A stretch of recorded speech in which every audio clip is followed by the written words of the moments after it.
pessoal já está chegando. Vamos lá, gente. Gisele, Jaqueline, Jana, Jeremias. Abraço, Jeremias. Massumi. Daqui um minutinho a gente vai começar, pessoal. Meu amigo Gel assistindo. O Bruno. Abraço, Bruno. Hoje vai ser interessante, hein? Boa noite, Gisele. Falta um minutinho para a gente começar. A Pamela, abraço, Pamela. Eu vou ficar no 4G. É isso aí, pessoal. A gente... Nils, abraço. A gente abre um pouquinho antes para ir compartilhando nas páginas, né? Boa noite, Damares. Boa noite, Silvia. A Vi, já por aqui, irmãzinha. Cunhada. O Jeremias, boa noite. A Flávia, boa noite. Oi, Vi. Tudo bem? A Flávia Bressanin, minha amiga lá de Arapongas, que fez o PDE comigo. Lá de Saudade Arapongas? De você. Arapongas não, Vocês são- Apucarana. Ah, Ato falho aqui. Luciana, Botari, boa noite. O Alessio. Boa noite, Massumi. Pessoal, vamos chegando que daqui a pouco a gente começa a falar sobre o cérebro do corrupto. Assunto interessante. Boa noite, Flávio. A Jana Nunes dando boa noite pra nós e até pra você, meu time. Boa noite. A Nilza de Cássia. A Flávia, boa noite, casal. Saudade, Flavítia. Márcia Borrasca, dizendo boa noite a vocês, queridos. Jaqueline noite. Nascimento. A Tia Nalva já apareceu Boa por noite, aqui. Tia Nalva. É isso aí, Jaqueline pessoal. Negrete, ó, sempre presente, né? Boa noite, Jaque. Boa noite, Jaqueline. Pessoal, ó, vamos marcar os amigos nos comentários, compartilhar o link da live também. Isso Se aí. inscrever no nosso canal lá no YouTube, Dr. Milton CR Medeiros. Vamos contribuir e colaborar para essas informações alcançar o maior número de pessoas possível. É isso aí. Já são 7 horas. Eu acho que já dá para começar, né? Tem 33 pessoas assistindo. Acredito que vai melhorando com o decorrer da live. A gente escolheu esse tema de hoje sobre o cérebro do corrupto, principalmente pelo momento em que a gente está vivendo, que é um momento de eleição. É bom ficar claro que a corrupção ela não acontece só no setor público, ela acontece no setor privado. Mas no Brasil chama muito a atenção a corrupção dentro do setor público, né? Então, para começar, a gente fala o que é corrupção. Na verdade, a corrupção, quando a gente fala no setor público, é o uso da função pública para conseguir benefícios para si próprio, para parentes, para amigos. Isso é a corrupção do sistema público que a gente vê com uma frequência muito grande.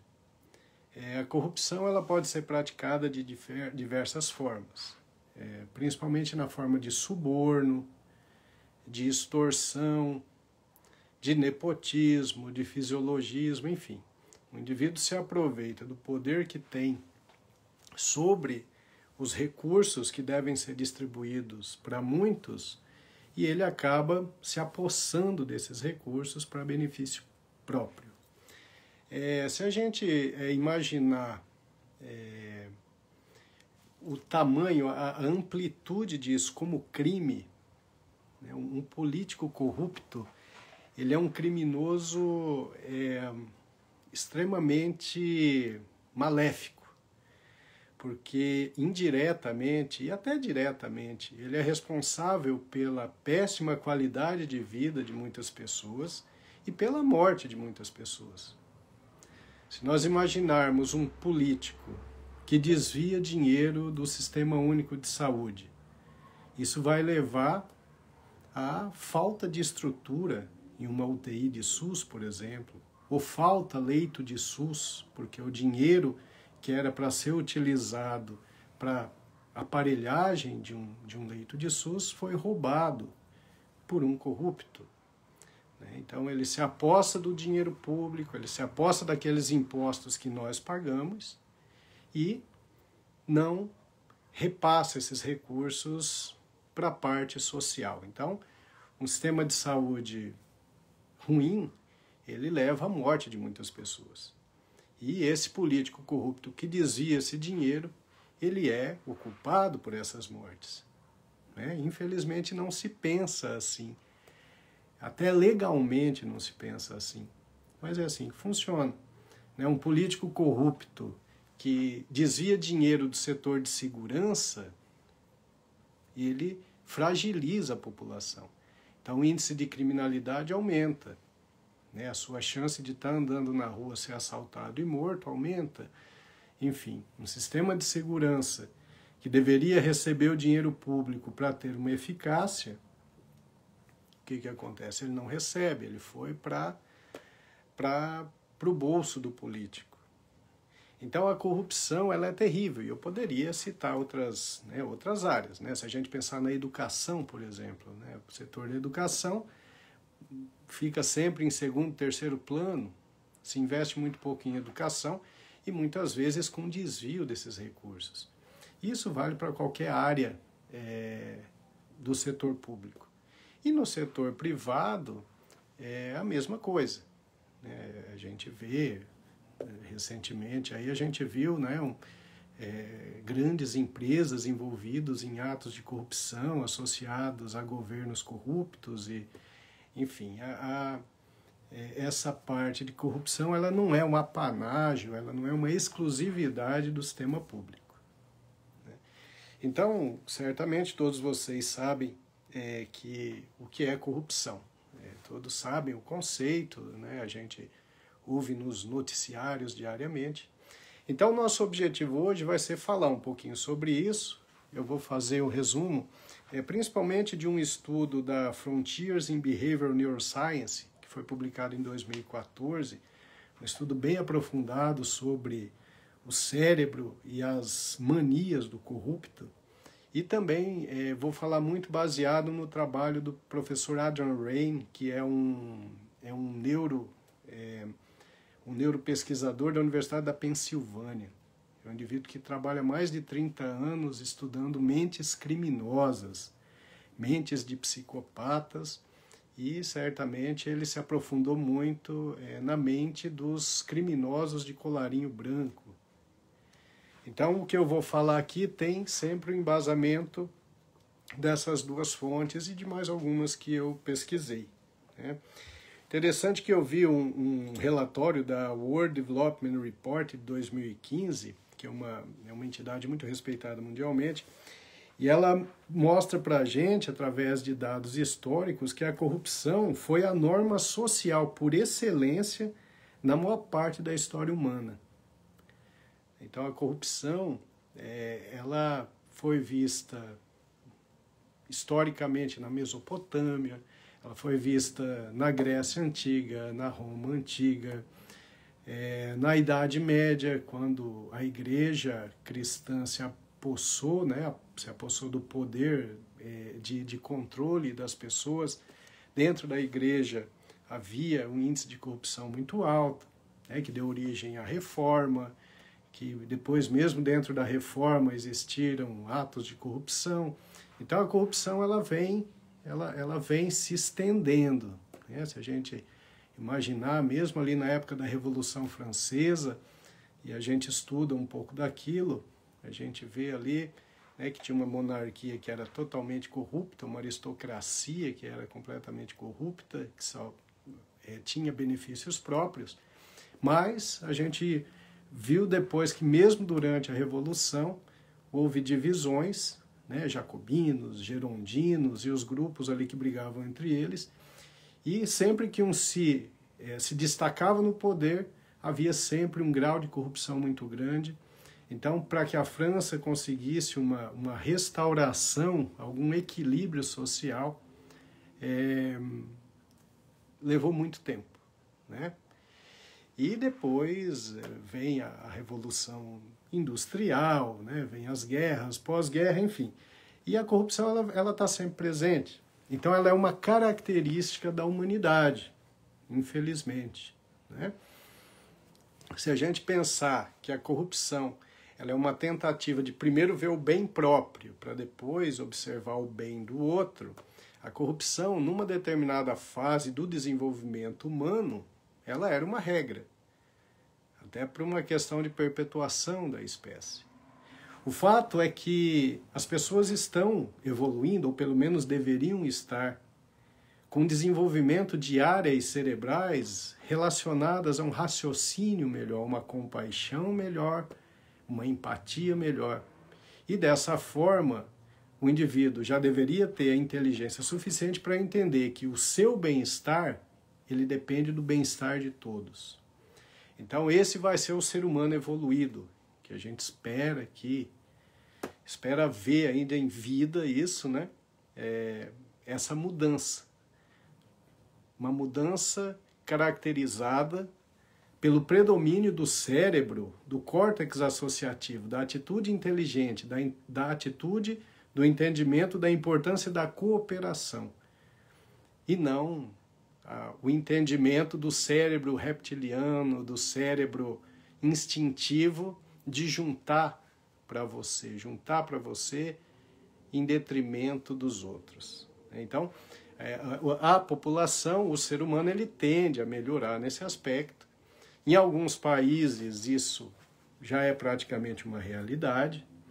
Em alguns países o índice de corrupção é extremamente baixo. No ranking da corrupção, o país menos corrupto do mundo é a Dinamarca. O segundo é a Suécia. O Brasil está em 76º lugar. Veja bem, o Brasil é um dos países mais corruptos do mundo. E qual é a nossa diferença para a Dinamarca ou para a Suécia?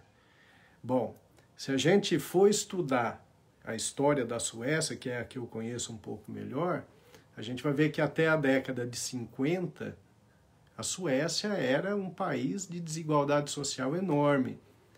Era um país corrupto. E, a partir de um determinado momento, começou a haver o quê? Um investimento pesado em educação. Mas um investimento para valer, com um projeto de governo em educação. Em 3 gerações, eles tinham mudado completamente. Já tinha uma população culturalmente evoluída, uma população que já entendia a importância do bem-estar social para que houvesse o bem-estar individual. Uma população que tinha um raciocínio crítico aprofundado, ou seja, era uma população preparada culturalmente para não admitir desigualdade social e não admitir a corrupção, mesmo porque essas pessoas com um nível cultural elevado, elas são bem menos corruptas, a não ser que sejam psicopatas, que a gente vai falar mais adiante. Então esse investimento em educação parece ser a chave para todos esses países que não têm a corrupção ou têm muito pouco corrupção e, como consequência, acaba tendo uma redução importante da desigualdade social. Tá certo? Uma coisa muito interessante que na Frontiers in Behavioral Neuroscience é colocado, que a corrupção ela não é exclusiva da espécie humana. Já foi observado que os chimpanzés eles praticam muita corrupção. O líder que acaba distribuindo as coisas, ele acaba sempre pegando o que é melhor para ele. E isso também foi observado nas abelhas e nas formigas. Vejam só. Então não é uma característica exclusiva do ser humano. Muito interessante isso. Bom, e de onde vem a causa? Qual é a causa? De onde vem a corrupção? A corrupção ela é exclusivamente dependente do meio ou ela tem alguma relação com a função e estrutura cerebral? Hoje em dia se sabe muito sobre a função cerebral. Com o advento desses métodos de imagens mais sofisticados, como ressonância magnética funcional, tomografia por emissão de pósitron, tomografia por emissão de fóton único, Esses exames conseguem mostrar a função cerebral no momento real de uma sensação, de um sentimento, né? Então hoje a gente sabe muito bem como a atitude humana tem a correlação com a função cerebral. Então a gente tem duas estruturas importantes para falar aqui em relação à corrupção, cérebro, estrutura e função. Então a gente tem o córtex pré-frontal ventromedial, que é uma área que fica aqui na frente, né, e lá por trás do olho. Esse córtex pré-frontal ventromedial, ele é o responsável, ele é ativado para fazer com que a gente sinta empatia e compaixão, né? Então você sente o sentimento do outro, você vivencia o sentimento do outro e você tem a compaixão de tentar ajudá-lo. Se você fez alguma coisa errada, esse córtex pré-frontal ventromedial, ele faz com que você sinta o remorso, a culpa por ter errado. E existe uma outra estrutura cerebral que fica no lobo temporal, chamado amígdala. Ela fica ali na pontinha do lobo temporal. E o que essa amígdala faz? Essa amígdala, quando a gente vai fazer alguma coisa errada, ela fica hiperativa. Então, quando você vai fazer uma coisa que é muito errada, você tem uma hiperativação da amígdala. Então, o coração dispara, você fica trêmulo e você sua, fica suado, né? Você fica com medo daquela situação. E tem uma conexão dessas duas áreas, a amígdala cerebral com o córtex pré-frontal ventromedial. Bom, o ser humano, os atos morais dos seres humanos depende do equilíbrio dessas duas regiões e das vias que ligam essas duas regiões. Então, cada pessoa tem seu equilíbrio dessa via neuronal, né?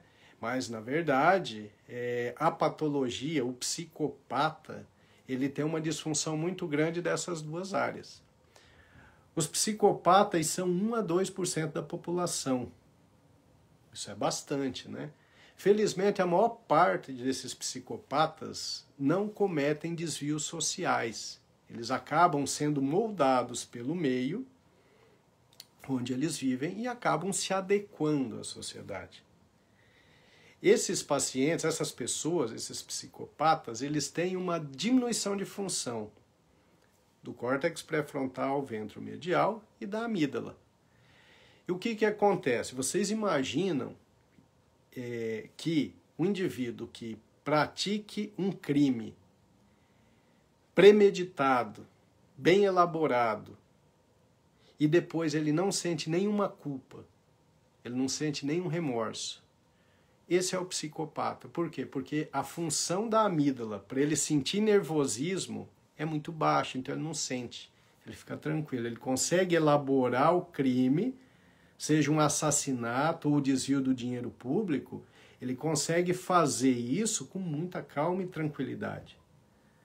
Sem ter aquelas sensações que uma pessoa que tem amígdala normal teria, que seria palpitação, nervosismo. E depois que ele comete o crime, ou que ele desvia o dinheiro, o córtex pré-frontal ventromedial dele é hipoativo. Então ele não vai sentir remorso, não vai sentir culpa. Ele não vai se importar porque tirou a vida de um pai de família. Ou ele não vai se importar porque tirou o dinheiro do leito de UTI do SUS. Ele não vai sentir culpa nenhuma. Ele vai deitar e vai dormir. Então esse é o psicopata. Então, em todos os âmbitos da vida social, nós podemos ter psicopatas. Mas vocês imaginam um psicopata político exercendo uma função pública importante? Qual o tamanho do estrago que ele pode fazer, né? E depois eu vou falar quais são as características de um psicopata. Então, um psicopata, se ele chegar a ter uma função de poder, ele vai roubar. Só que ele vai roubar bastante e ele vai roubar com qualidade, porque ele tem características cerebrais para manter a calma, roubar de forma premeditada, e ele vai ter também as características de não sentir o menor remorso. Porque um ser humano, pro psicopata, um ser humano é única e exclusivamente um meio para ele conseguir aquilo que ele quer. Então não existe a sensação de culpa, a sensação de remorso, a sensação de pesar por ter prejudicado uma ou muitas pessoas. Tá certo? Meu amor, quer mandar um pouquinho de boa noite aí? Quero, porque o papo é denso, né? É denso, é denso. É bem complicado. Ó, então para começar aqui, eu quero mandar um abraço especial para a filhinha da Juliane Lobo, que hoje está fazendo aniversário. Olha, parabéns, tá? que legal. Parabéns. Qual o nome dela? A Juliane não falou o nome dela aqui, mas um beijão nela por nós, Juliane. Exatamente, legal. ela disse, hoje é aniversário da minha filha, mas eu tô aqui assistindo a live também. Então fica aqui os nossos agradecimentos e também os nossos parabéns pela filhinha da Juliane. A Kesley também está aqui com a gente assistindo. Abraço, a Cláudia Salvador, a Silvia Kruger, alô, a minha cunhadinha. Muita gente boa. A Zilda Rodrigues também. Sebastiana Narese participando. Abraço. A Josi Ariel Miller. A Jaqueline Negrete disse que vai chamar um pessoal aí por aí para assistir essa live também. Legal, chama sim, já. Olha só quem está assistindo, os nossos amigos a Rose e o Klaus. Um abraço, beijão nossos amigos queridos. Beijão, saudade. Aniversário de casamento. Oh, que legal. Parabéns. Casal maravilhoso, casal fantástico. A Nilza Antonelli também está assistindo. O Valdecíria e Elisângela também, o Adão Fernando, esse pessoal está sempre por aqui, né, meu amor? Muito legal. São muito queridos. Né? A Sandra Rencho, que também é outra participante, que está sempre aqui. A Vera Zampar, a Branca Martins, a Daniele Barzon também participando. Daniele sempre presente. Fátima Ortiz. Abraço, o Daniel Fátima. Luiz. Ô, Dani, meu futuro colega. Abraço. A Márcia, acho que é Faile ou Faile Moreira. Márcia Faile, sim. Faile, abraço. A Genilda Aguilar, lá de Najá. Oi, Genilda, abraço. O nosso amigo José Uana. Oi, craque Uana, abraço. Também participando. A tia Cristina. Tia Cristina, beijão, tá por tia aqui. Cristina. Dando boa noite para todo mundo, a Patrícia Nicastro. Tem muita gente, meu amor, dando os parabéns para você pelo Dia do Médico. Muito obrigado, gente. Nossa, eu recebi muitas mensagens ontem, olha, sou muito grato, viu? Muito grato pelo carinho de todos aí. Muito legal. A Eugênia Demétrio mesmo é uma dessas pessoas que está te parabenizando. A Eugênia é minha paciente há muitos anos já. A Tia Nalva aqui participando, já fazendo um comentário, né, que só da sua fala de introdução aí à live de hoje já dá para se tirar a triste conclusão que poucos ficam ricos com o dinheiro público enquanto, né, a grande massa sofre. A Ana Maria Galina participando, deixa eu ver quem mais, a Viviane Nascimento, a Sara Fedrigo, a Isa, que não pode faltar na nossa live. Eu vi o Maurílio Valério aí também, meu amigo querido. Ah, que bom. A Toscana Escolari. Toscana e o Dr. Leonel, sempre assistindo. Isso. A Lilian Cristina, Regina Mara. Um abraço, Regina. Isso. Pessoal todo por aqui, A Vilma Shelley. Isso, a Marister Scarpellini. A Marister sempre assistindo. Isso, a Hilde Assone. Hilde, querida. Cristiane Sanches Candreva, abraço. Isso, a Andréia Santana também está com a gente. A Ivanete. Muito legal, gente. Ju, Console, Medeiros Valtencir, o primo Valtencir. E é isso aí, meu amor. Pode continuar aí. É que realmente é um assunto meio denso, né? Quando a gente começa a conhecer o ser humano de forma biológica, às vezes a gente fica um pouco decepcionado, né?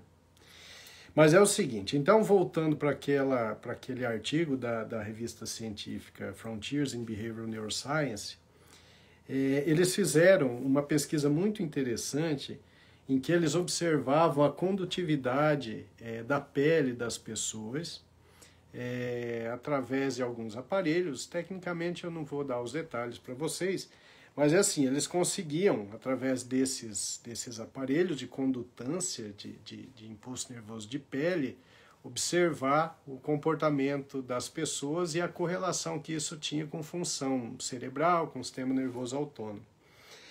E aí eles começaram a correlacionar isso com um monte de estudo antropológico também. Tá? E uma coisa muito interessante é o seguinte, A corrupção, o ato corrupto, o ato errado, ele diminui bastante pelo medo de ser descoberto. Então, se a gente não estiver falando de um psicopata, porque o psicopata ele vai roubar de qualquer forma, mas se a gente falar de uma pessoa que tem esse circuito amígdalo frontal não tão estável, ele pode ter uma tendência à corrupção. Mas essas pessoas, elas têm uma amígdala cerebral que tem um pouco de função. Então, se ela sente que tem a chance de ser descoberta, ela não pratica o ato de corrupção. Então, esses países desenvolvidos e que têm baixo índice de corrupção, uma coisa muito importante é o seguinte, é exigir do poder público sempre uma grande transparência. Isso é algo que todos nós deveríamos cobrar. Cobrar transparência. A gente precisa saber quais são os recursos que chegam e como esses recursos são utilizados. Essa transparência tem que ser uma exigência social, tem que ser uma exigência da comunidade. A gente pode começar pela nossa cidade. Isso impede um número muito grande de atos de corrupção. Porque quando o indivíduo sente que não é observado, e se ele tiver alguma disfunção leve desse circuito frontoamidaliano, e aí é claro que depende muito do meio de onde ele veio, ele vai acabar cometendo a corrupção. Então isso é uma exigência que em países desenvolvidos se faz. É a transparência administrativa. Isso é algo que nós devemos também cobrar do nosso poder público. Isso é muito interessante. E outra coisa que eles observaram foi o seguinte: quando não existe nenhuma sanção social, nenhuma punição para o corrupto, ele fica mais à vontade. Se ele for um psicopata, ele nada de braçada. Ele nada, às vezes, uma vida inteira. Eu conheço, todos vocês conhecem, eu não vou citar nome aqui, mas tem um político de São Paulo que ele foi eleito para quase tudo dentro da carreira política. E ele tinha um número grande de eleitores fiéis. Isso acontece muito no Nordeste também, aqueles currais eleitorais e tal. Mas esse de São Paulo me chamava a atenção porque eu tive a oportunidade de conhecer muitos eleitores dele. E eu falava, mas como vocês votam em um indivíduo que já foi condenado várias vezes pela justiça por atos de corrupção? Aí essas pessoas diziam o seguinte para mim, olha, ele rouba, mas ele faz. Então essa é a resposta absurda de uma sociedade que tolera a corrupção. E quando se tolera a corrupção, é porque se pratica a corrupção. Isso é muito triste, mas, como diz a máxima, cada governo, cada povo tem um governo que merece. Vejam bem, a corrupção ela é praticada nos atos mínimos. A gente está atuando de forma corrupta quando fura uma fila, quando invade a faixa de pedestre, quando a gente estaciona em lugar proibido de um idoso, de um cadeirante. A gente está cometendo uma corrupção quando vende uma mercadoria estragada ou cobra um preço abusivo, porque no momento de calamidade falta água, então eu pego a água que eu tenho lá, ao invés de baixar o preço para facilitar a vida de quem está ali sofrendo, eu aumento o preço porque a procura aumenta. Tudo isso é ato de corrupção. A gente vê exemplos mundiais, por exemplo, a gente viu no Japão um desastre, numa usina atômica, alguns anos atrás, e a gente via o comportamento daquele povo, em que o preço da comida diminuiu. As pessoas, mesmo naquele desespero, elas faziam a fila certinho, elas pegavam só o tanto de comida que podia pegar.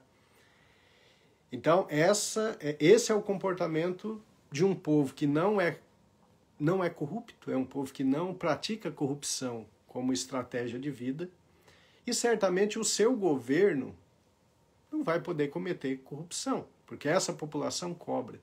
Agora, vocês lembram aqui no Brasil, por exemplo, quando teve aquele deslizamento no Rio de Janeiro, né? Isso há alguns anos atrás. Aquela calamidade toda e não tinha água. Aí a água que era vendida a 50 centavos, os donos de bares, dos comércios, passaram a vender a R$5. Né? Eles queriam ganhar dinheiro às custas do desespero da população. Isso é um ato antiético, imoral e corrupto. Então, uma população, para exigir um governo não corrupto, a primeira coisa é não tolerar a corrupção. Ela não pode ser tolerada, ela não pode ser banalizada.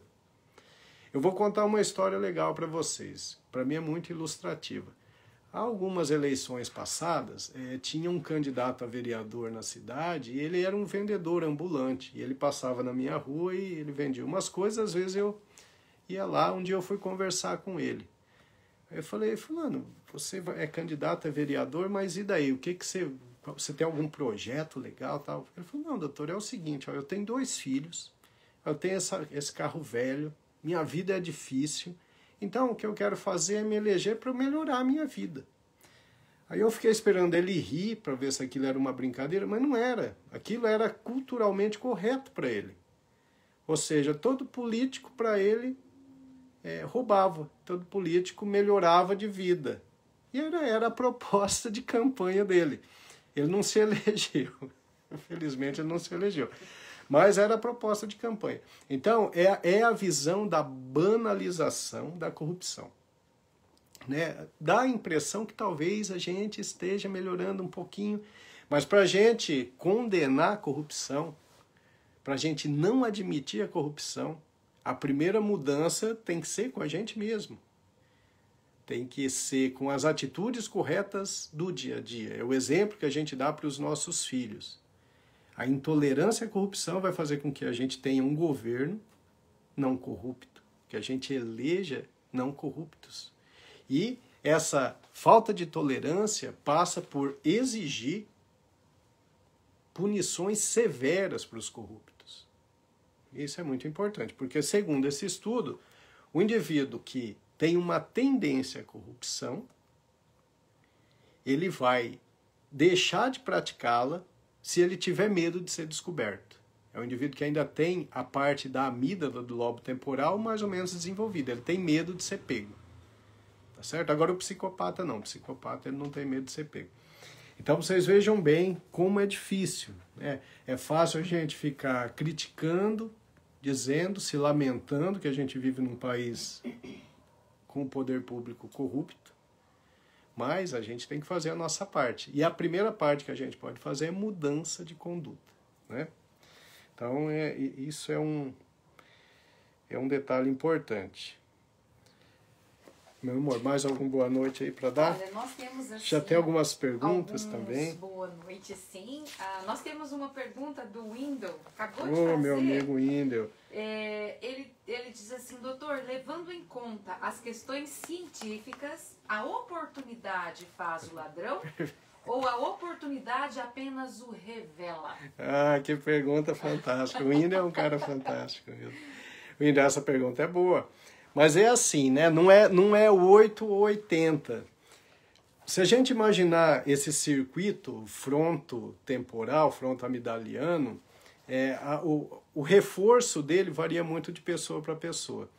Esse reforço ele tem muito a ver com o meio também que o indivíduo frequentou. Né? Então, se ele vem lá de uma família bem estruturada, o pai e a mãe extremamente corretos, cresce num ambiente harmonioso, isso vai fazer com que esse circuito fique mais forte.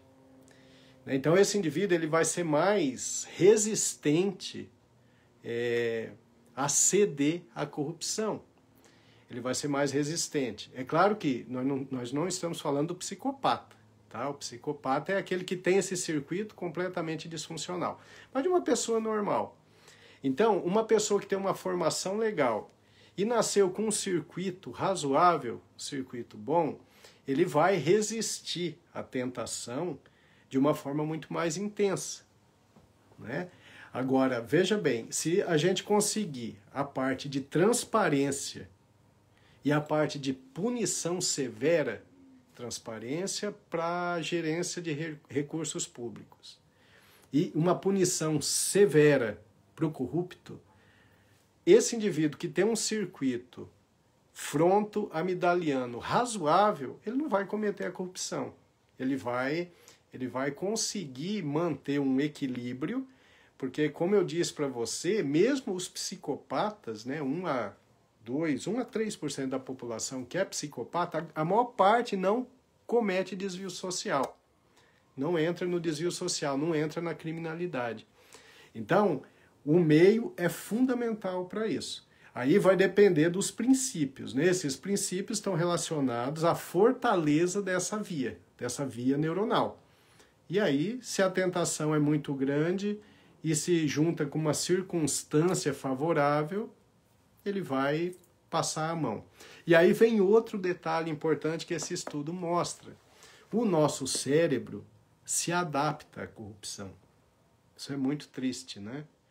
O cérebro se adapta à corrupção. Então, se o indivíduo tem um circuito fronto-amidaliano razoável e ele entra num meio muito corrupto, e nesse meio tem os desvios, tem os subornos, tem as extorsões, a princípio ele tem muito medo. E ele fala, eu não vou fazer parte disso. O problema é que a gente tem uma mente, um cérebro extremamente adaptável. Então, se o indivíduo, esse estudo mostra o seguinte, se um indivíduo que não tem nenhuma tendência à corrupção, se ele pratica a primeira vez, ele pratica com muito sofrimento e dá certo, quando ele for fazer a segunda vez, ele vai sofrer muito menos. A amígdala cerebral dele já não vai ficar hiperativa, ele já não vai ficar nervoso, e o córtex pré-frontal ventromedial, que é aquele da vergonha, aquele do remorso, da culpa, não vai ser tão ativado mais. Então, o indivíduo que entra no meio corrupto, ele às vezes se adapta a esse meio. Isso é um perigo, isso é assustador, né? Isso acontece, por exemplo, nas guerras. Se a gente imaginar na guerra da Iugoslávia, em 91, aquele monte de gente ali que vivia numa sociedade equilibrada, tranquila, tinha um conflito político-religioso mais no centro do país, de repente começa aquela guerra, perseguição, tal. De repente um indivíduo de uma família que era amigo daquela família, ele começava a atacar aquela família, porque ele via os outros atacando, ele falava, pô, mas isso está errado, mas aí ele ia e atacava. E aí ele ia se acostumando, ele começava a ver aquele amigo vizinho como um adversário, um inimigo, por causa de diferença religiosa, por causa de diferença étnica. Eram pessoas ruins, né? A gente vai, lógico que isso é uma discussão muito, muito profunda, muito perigosa, mas a gente vai dizer que na guerra as pessoas agem como verdadeiros animais, com instinto puro, porque elas são más. Não, a circunstância tem muito a ver. E o cérebro tem uma capacidade de adaptação muito grande. Então a gente se adapta para a sobrevivência nossa e daqueles que nos parecem iguais, né? Todos deveriam ser iguais, mas em determinadas circunstâncias a gente vê um grupo de pessoas como sendo os nossos e outro grupo de pessoas como sendo inimigos, sem avaliar a individualidade. Então veja só, então essa pergunta sua é extremamente inteligente, muito boa, só que você vê que a resposta é muito complexa, porque o cérebro humano é extremamente complexo. A gente tem alguns comentários também a respeito da corrupção. A Jaqueline Negrete fez um comentário bacana que vai ao encontro de algo que você já havia dito. Então ela diz assim que diante de toda a história, chegamos à conclusão que infelizmente estamos fadados a viver com este câncer, que é a corrupção no Brasil, por exemplo. Vemos que a grande maioria quer a punição e soluções para a corrupção, mas essa sociedade não se conscientiza da importância de suas atitudes. Vai desde estacionar em local proibido, furar fila, votar em políticos nos quais já sabemos ser corruptos, etc. Isso aí. Já perfeito, é isso mesmo. Isso é muito importante. Então, na hora da gente escolher um candidato, a gente conhecendo, né, a importância do fortalecimento dessa estrutura, dessa via neuronal do córtex ventromedial para a amígdala cerebral. Então, olhar o passado de uma pessoa que está se habilitando à carreira política é fundamental. Porque se esse indivíduo tem um passado com problemas na justiça, se esse indivíduo já praticou atos corruptos na sua vida privada, a chance dele praticar o ato corrupto na vida pública é enorme, é muito grande. Agora, pior ainda é essa situação que a Jaqueline está colocando. Imagina um indivíduo que já teve a chance de exercer o poder público, foi corrupto, foi condenado pela justiça, e depois ele volta a concorrer. E o pior, às vezes ele ganha. As pessoas votam nele. Qual a chance desse indivíduo cometer corrupção de novo, um ato corrupto? 100%. Porque o cérebro dele já está completamente adaptado. E aí a sensação de prazer que o cérebro tem com liberação de dopamina é aquela sensação de que o crime compensa. Então esse indivíduo volta e ele vai continuar praticando atos corruptos.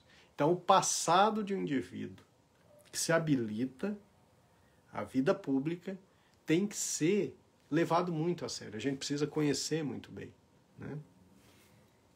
Bem, ó, tem mais algumas pessoas que chegaram aqui na live já pela metade, né? A Luzia e Vazak diz, olha, cheguei atrasada, mas estou por aqui, tá dando os parabéns a você pelo Dia do Médico. Obrigado, muito obrigado. A Miriam Martins, a Marisa Vignoli participando. Marisa, querida lá de Jandaia do Sul. A Isa Rodrigues. Abraço, a Sandra Shell também participando e dando a você os parabéns pelo Dia do Médico. Sandra.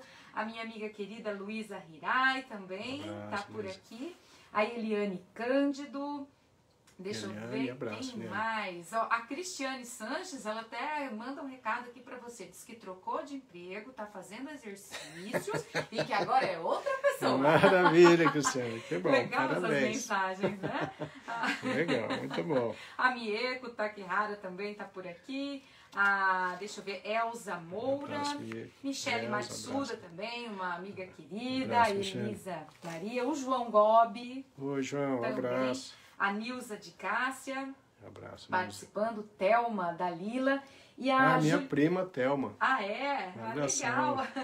A Juliane, ela disse que o nome da filhinha é Ana Júlia. Ana tá fazendo Júlia, aniversário. abraço para Ana Júlia. Beijão para ela. Parabéns. A Lúcia Keiko também tá por aqui, Lúcia, abraço. Sim, lá de Londrina. A Sabrina Olenik. Sabrina, lá de Telêmaco, querida. Isso. A Ana Beatriz. Abraço, Ana Beatriz. Participando. Neuza Balduin também, que Neuza, tá sempre por né? aqui. Que legal, né? O meu irmão também. Oi, tá cunhado, abraço, César. Na audiência, Licélia Fornazieri. Licélia, abraço. Também, ela fez um comentário aqui que eu já vou ler, né? E depois a gente passa aqui também. E é isso aí, meu Você amor. quer ler o comentário dela? Pode ler. Posso ler? Então, ela está dizendo assim, ó, Dr. Milton, muitas vezes acham que a corrupção está em grandes valores e esquecem que se tirar uma caneta de alguém, isso já é corrupção. É isso aí, perfeito. E o interessante é que vira assim, é uma bola de neve. A gente vive num país... O professor Adrian Raine, esse cara da Universidade da Pensilvânia, que tem uma chance grande de no futuro ganhar um Nobel, porque ele faz um trabalho fantástico sobre a mente criminosa.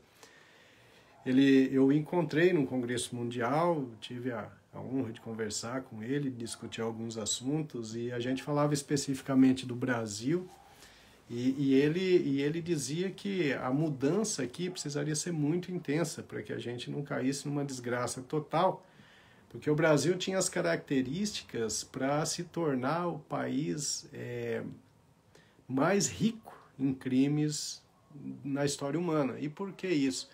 Porque é um país com uma população muito grande e com uma desigualdade social absurda. Então, nos trabalhos dele, ele mostra um monte de fator para a construção da mente criminosa. Então, tudo começa com gravidez precoce, né? Essas crianças que engravidam sem estrutura nenhuma. Aí, então, faz um pré-natal mal feito, isso já interfere na função cerebral do feto.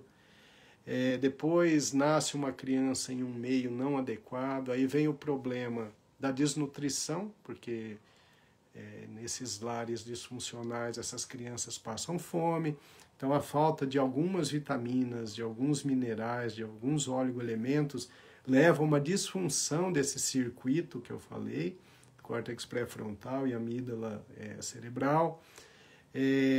Além disso, o indivíduo essa criança ela vai crescer em um meio totalmente agressivo, né? A criança precisa sobreviver, então ela tem que já aprender a ser mais esperta, a pegar o que ela precisa, porque ela não tem se ela não pegar. Então ela vai crescendo no meio disfuncional e essa plasticidade cerebral ela vai ficando totalmente comprometida. E essa pessoa ela já cresce com uma tendência à criminalidade muito grande. Então, meu amor, que é professora e ela conhece muitas histórias assim, ela vive isso na prática, né? De ver que são crianças que vêm de lares completamente disfuncionais e que têm privações diversas. E o professor Adrian Raine mostra que essas privações têm uma relação direta com o desenvolvimento da mente criminosa. E coisas assim espantosas. Por exemplo, uma gestante que bebe ou uma gestante que fuma, a chance do filho vir a ter uma mente criminosa, a ter uma disfunção social, aumenta demais. Aumenta demais. Então são detalhes que num país com uma desigualdade social como o nosso, é um detalhe assustador. A gente vê que tem muita gente abaixo da linha da pobreza no Brasil, muita gente com insuficiência alimentar. E o que isso provoca, além de um sofrimento humano individual absurdo? Isso provoca a construção de mentes criminosas. Então, por isso, o Dr. Adrian Raine disse, se vocês não tiverem um governo com um projeto de governo real, que combata a fome e que invista profundamente na educação, vocês vão estar fadados a um futuro de criminalidade cada vez maior. Então vocês vejam como é uma bola de neve. Porque se a gente tem governante corrupto, apesar da gente pagar tanto imposto, o dinheiro nunca chega para melhorar a educação. O dinheiro não chega para matar ao mínimo a fome dessas pessoas. A gente, eu particularmente, sempre acho que o assistencialismo é um meio perigoso. Mas o assistencialismo, muitas vezes, ele tira a fome das pessoas. E passar fome é uma coisa absurda, absurda demais. Então, vocês vejam que o ato corrupto de um político, ele vai interferir no futuro de toda a sociedade, de toda a nação. Então, a gente precisa de mudanças radicais nesse sentido, porque a construção da mente criminosa não é só a genética. A construção da mente criminosa não é só a do psicopata, que já nasce com essa disfunção. E quando ele nasce com a disfunção, ele pode ser rico, ser criado num meio adequado, ele vai cometer atos criminosos com uma probabilidade muito alta. Pode ser que não, alguns não tenham desvio social, mas alguns mesmo. Então o Dr. Adrian Raine ele estudou muitos assassinos em série. A maior parte tinha os problemas da desnutrição da mãe, da violência em casa. Então, a criança que sofre ato de violência, desde pequena, essa criança tem uma tendência muito grande a ter uma mente criminosa. Ele tem um estudo mostrando, por exemplo, que bebês que são chacoalhados, quando a mãe ou o pai pega e chacoalha com raiva, essas crianças elas fazem uma alteração de estrutura cerebral, uma camada cerebral desliza sobre a outra. Isso vai acabar alterando essa transmissão, esse trajeto córtex pré-frontal, amígdala cerebral. Então só o fato dessa criança ser maltratada ali na infância, ser chacoalhada com força, isso já é um fator fundamental para que essa criança venha a ter uma mente criminosa. Então são muitos detalhes, né? Então aí vem a importância da educação, da orientação, né? Do investimento pesado na educação. Mas a gente vive um momento muito difícil em um país que, quando a gente olha de maneira geral, a situação é muito assustadora em relação à mente criminosa e à mente corrupta. Meu amor, tem um comentário bacana aqui da Isa. Ela diz assim que, infelizmente, não conseguimos falar de corrupção sem falar em política. Ouvindo essas colocações, ela diz aqui que fica triste, preocupada, porque ela acha muito difícil os bem-intencionados nesse meio não se corromper. Então é isso. Ou então aí, nem conseguir ficar, né? É isso aí, Isa, perfeito, porque o cérebro humano ele é adaptável, né? Então o indivíduo ele pode entrar bem intencionado, e eu acredito muito nisso, que eu conheço alguns candidatos aqui da cidade, por exemplo, que são pessoas maravilhosas, pessoas com formação boa, pessoas de bom caráter, e elas certamente vão ser tentadas, né? E aí vai de cada um. Mas o medo maior que a gente tem é essa adaptabilidade cerebral, né? Porque às vezes a pessoa se adapta à situação e entra. Por isso que o melhor mesmo é o investimento na educação e esperar passar algumas gerações, porque uma sociedade que tem uma boa educação, que tem um bom senso crítico, ela entende a importância do bem comum, do bem social, e ela não admite um corrupto dirigindo. Bom, mas as pessoas não é simplesmente, eu não quero um corrupto. As pessoas da Suécia, por exemplo, se a gente imaginar, elas têm um senso crítico muito desenvolvido. Elas estudaram desde pequeno, elas são boas em leituras, elas conhecem as correntes políticas, as correntes filosóficas, e essas pessoas têm um senso crítico fantástico. Então, dificilmente elas vão ser enganadas. E quando elas entram para a vida pública, elas entram com uma estrutura psíquica, uma estrutura cognitiva intelectual muito boa. Então vai mantendo o nível alto. Mas a Suécia ficou assim do dia para a noite? Não. Foram várias gerações, com investimento pesado em educação. Depois de algumas gerações, tudo começou a mudar. O desemprego começou a cair, tinha muito investimento em ciência e tecnologia, né, mão de obra especializada, pessoas que buscavam conhecimento profundo em coisas diferentes, que não eram manipuladas por religiões, por exemplo. Pessoas que tinham realmente uma expansão de consciência. E isso veio por quê? Isso veio pelo investimento pesado em educação. Então a gente fica batendo nessa tecla, e na hora da campanha todo mundo fala nisso, mas na verdade as coisas têm mudado muito pouco. A gente vê que com o passar dos anos as coisas têm piorado. Então é muito triste. Então essa é uma exigência que a gente deve fazer, né? A exigência de que se invista em educação. Mas educação de verdade, né? E não faz de conta que tanto a gente tem visto por aí. Que existe hoje, né?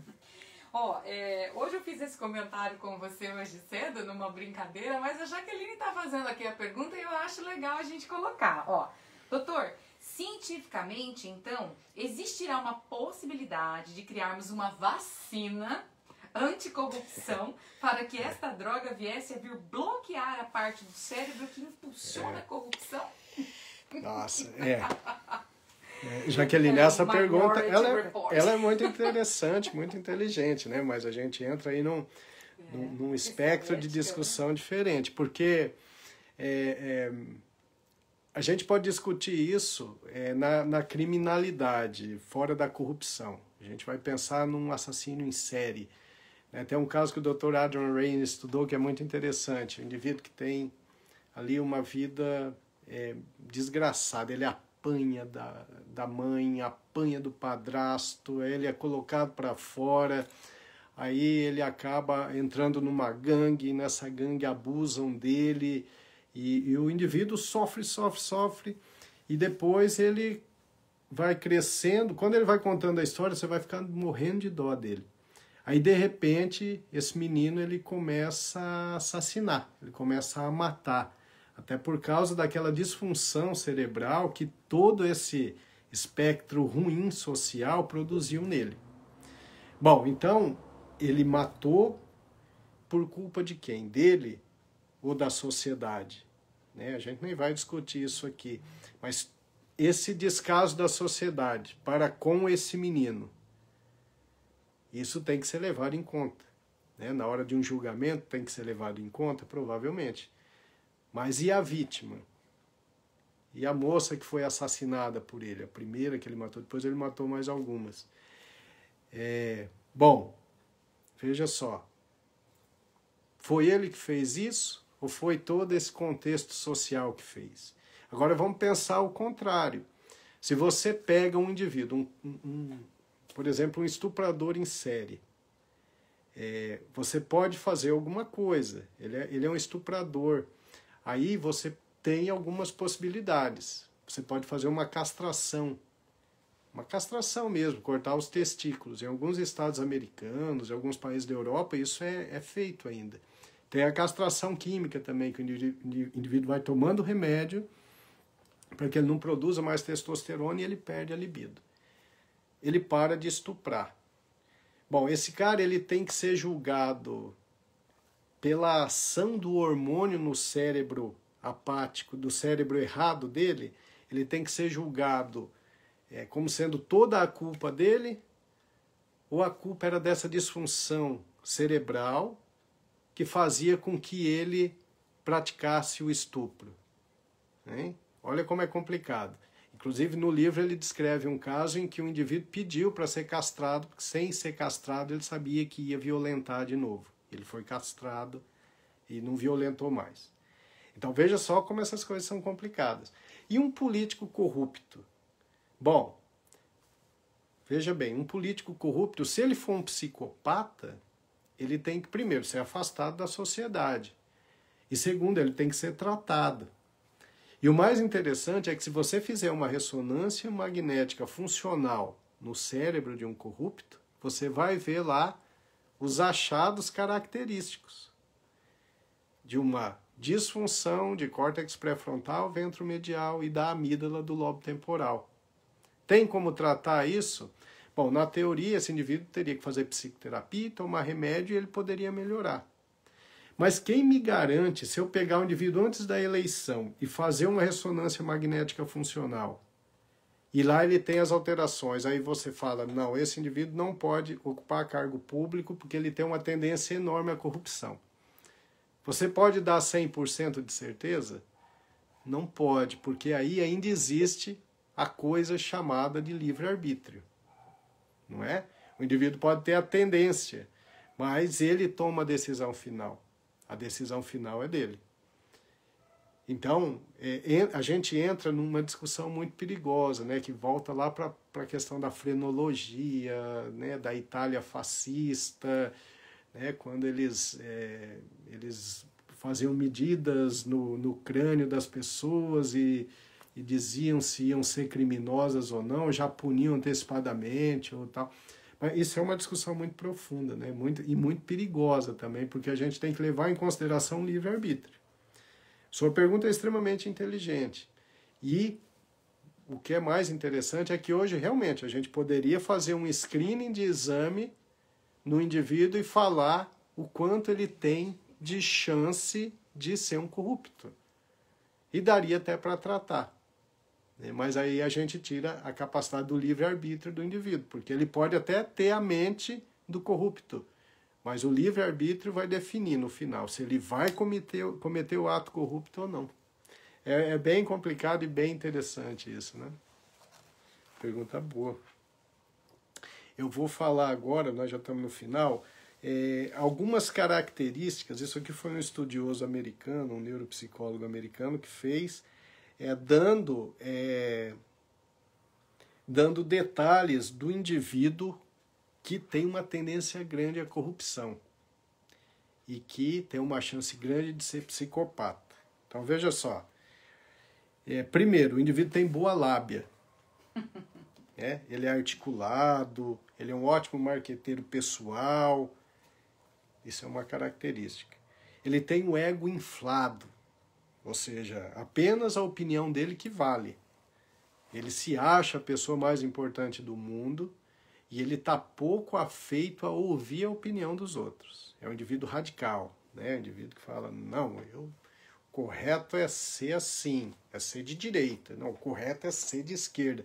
Então, quando você vê um indivíduo muito radical nas suas ideias, quando você vê um indivíduo que não está disposto à discussão, que não consegue respeitar a opinião do outro, não consegue olhar com os olhos do outro, esse indivíduo tem uma chance muito grande de ter esse córtex pré-frontal ventromedial ruim, ou de ter a amígdala cerebral ruim.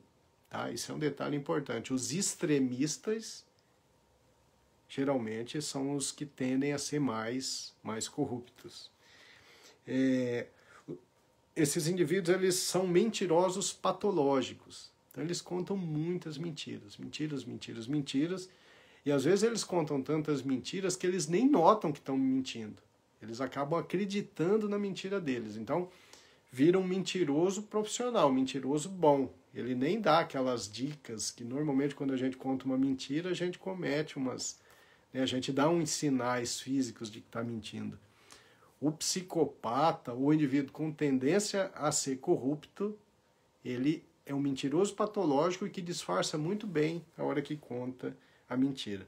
Esses indivíduos têm uma ausência de culpa, então não tem remorso por prejudicar os outros. Ele usa as pessoas. Se tiver alguma vantagem, então ele se relaciona com a pessoa para obter essa vantagem, mas sempre com um objetivo de ganho próprio. Essas pessoas, elas têm falta de empatia.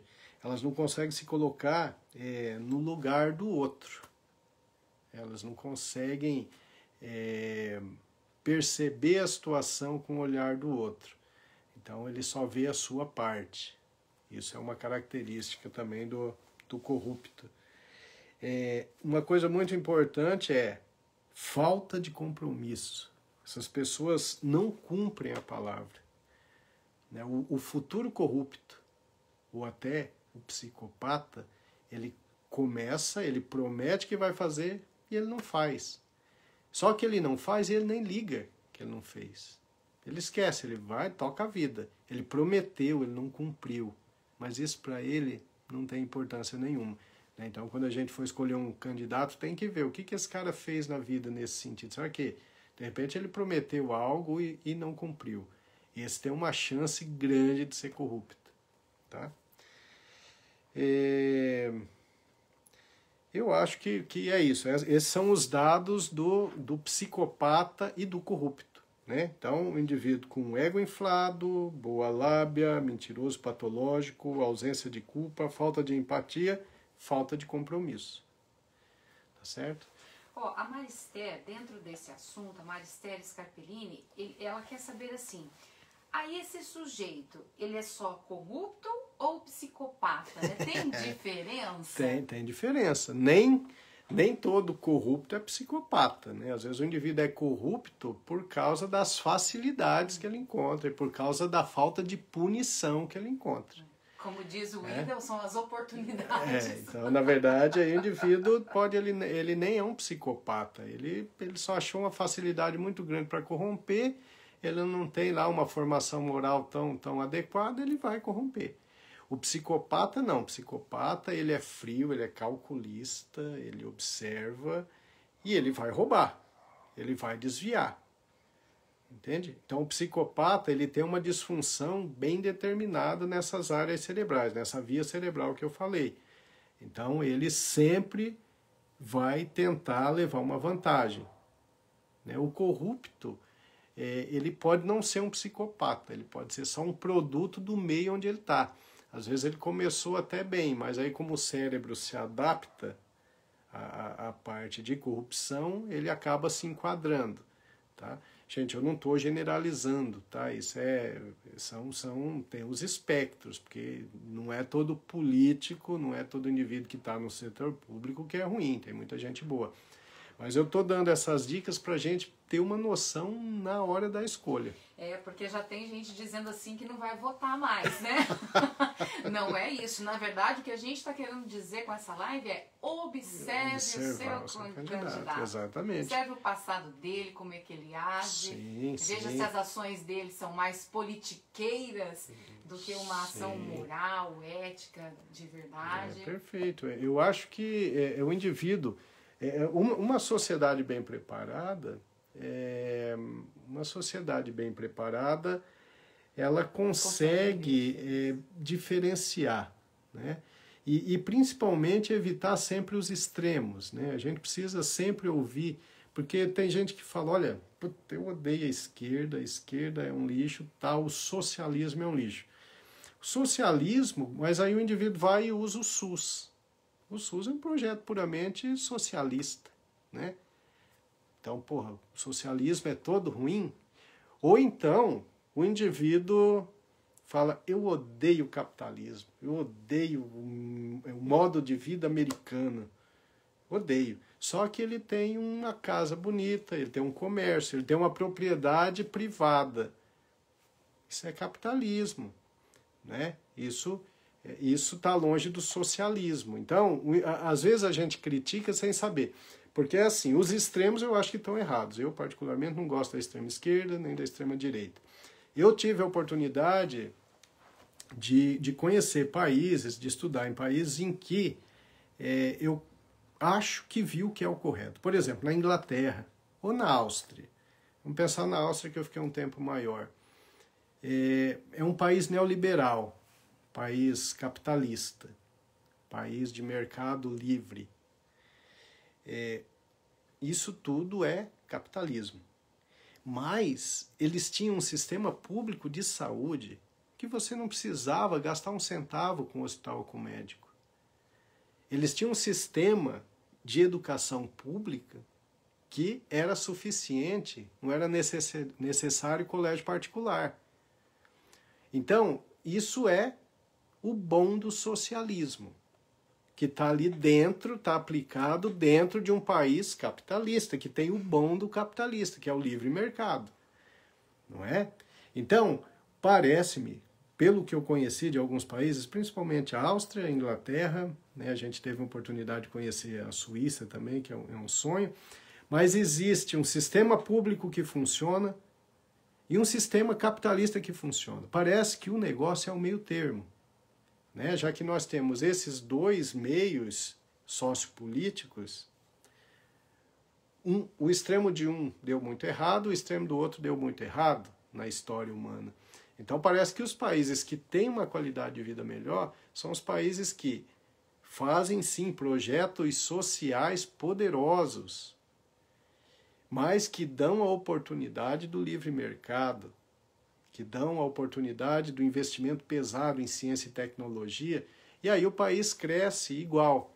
Né? Agora, enquanto a gente vê nessa briga, olha, eu odeio a direita, eu odeio a esquerda. Não, essas brigas elas são para emburrecer a população, é para extremalizar.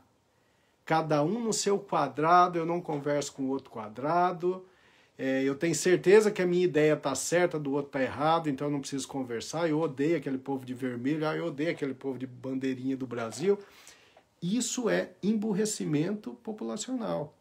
Isso é a perda da capacidade de diálogo, não é?